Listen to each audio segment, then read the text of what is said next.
Legal అనేది ఇవన్నీ very unfortunate. ప్రజలు ఈ బాండ్లు తీసుకొని కోర్టుకు పోవాలి. కోర్టుకు పోతే కోర్టులు ఏం చెప్తాయి అప్పుడు చూడాలి. నిజంగా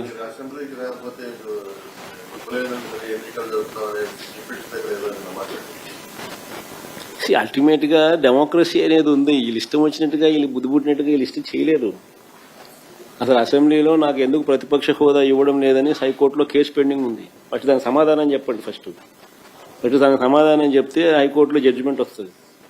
వీళ్ళు సమాధానం ఇచ్చే పద్ధతిలో ఇస్తే జడ్జిమెంట్ వచ్చే పద్ధతిలో జడ్జిమెంట్లు వస్తే దాని పద్ధతి ప్రకారం జరుగుతుంది. దాని తర్వాత ఏం చర్యలు తీసుకుంటారో వద్దని కూడా చెప్పినాడు. చంద్రబాబు నాయుడు అనే వ్యక్తి అసెంబ్లీకి నేను ముఖ్యమంత్రిగా ఉన్నప్పుడు 2 రోజులు వచ్చినాడు. ఫస్ట్ దానికి సమాధానం వీళ్ళు ఎత్తుక్కోవాలి. ఏడ్ చేసి అసెంబ్లీలో ఏమి జరగకపోయినా కానీ జరిగినట్టుగా ఒక డ్రామా క్రియేట్ చేసేసి కళ్ళల్లో నీళ్లు పెట్టుకొని ఏడ్ చేసి జగన్ ఉంటే నేను అసెంబ్లీకి రానని చెప్పేసి అసెంబ్లీ విడిచిపెట్టిపోతుంది. తీరా చూస్తే అసెంబ్లీ రికార్డులు అన్నీ ఎతికినా మా వాళ్ళు ఏదైనా తప్పేమైనా మాట్లాడినారేమో అని చెప్పి కనుక్కుందామని చూస్తే ఒక్కడు కూడా తప్పు మాట్లాడాలి. అడే మాట్లాడని అసలు ఏమీ మాట్లాడాల, జరగని కూడా జరగదు. ఒక జరగని ఇన్సిడెంట్ జరిగినట్టుగా ఈయనంతకి ఈయన దాన్ని చెప్పుకొని దాన్ని మళ్ళీ ఏడ్ చేసి దాన్ని యాగి చేసి లాస్ట్కి ఏంటంటే సారాంశం ఏంటంటే ఆయనకు ఎన్ని కేజీలు మామూలుగా రైతులు ఎకరాకు వాడతారు తెలిస్తే కదా. ఫస్ట్ ఆయన తెలుసుకుంటే మంచిది. కంటి ముందర కనపడతా ఉంది, కళ్ళెదుటే కనిపిస్తూ ఉంది. ఏ రకంగా రైతులకు అందని పరిస్థితి, ఆ రకంగా రైతులు ఇబ్బందులు పడుతూ ఉన్న పరిస్థితి.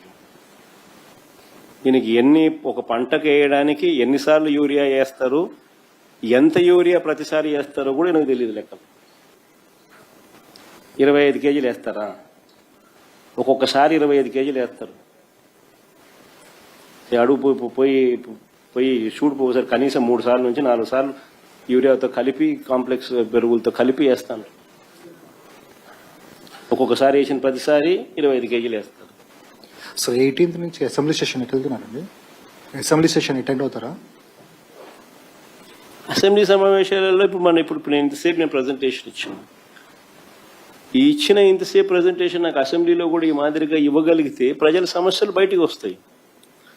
ప్రజల సమస్యలు మనం చెప్పగలుగుతాం.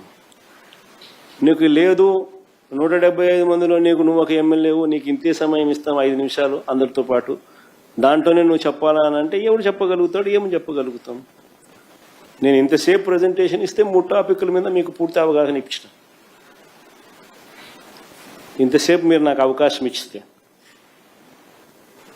మరి లీడర్ ఆఫ్ ది అపోజిషన్ అనే వ్యక్తి మాట్లాడినప్పుడు సమగ్రంగా తాను మాట్లాడే అవకాశము పరిస్థితులు అసెంబ్లీలో స్పీకర్ ఇవ్వాల్సిన ధర్మం స్పీకర్కు ఉంది.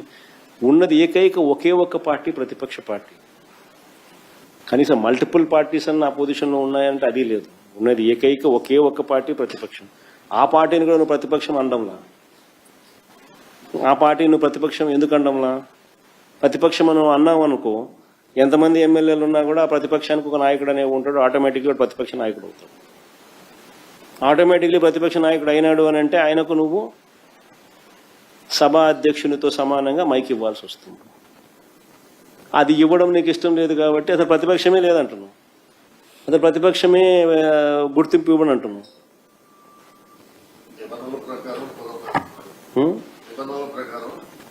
అదే చెప్పేది. అంటే బేసికలీ ప్రజల గొంతు వినపడకూడదు, ప్రజల సమస్యలు కనపడకూడదు, ఎవడూ చెప్పకూడదు అనే ఉద్దేశంతో అసెంబ్లీ సమావేశాలు నడుపుతా ఉన్నప్పుడు కనీసం ఆ టైంలో మీ ద్వారా అన్న ప్రజలకు ఈ మాదిరిగా అన్ఇంటరప్టెడ్గా చెప్పగలిగితే, ఈ మాదిరిగా సమయం కేటాయింపుతో చెప్పగలిగితే కనీసం ప్రజలకు జరుగుతూ ఉన్న విషయాల మీద అవగాహన ఉంటుంది.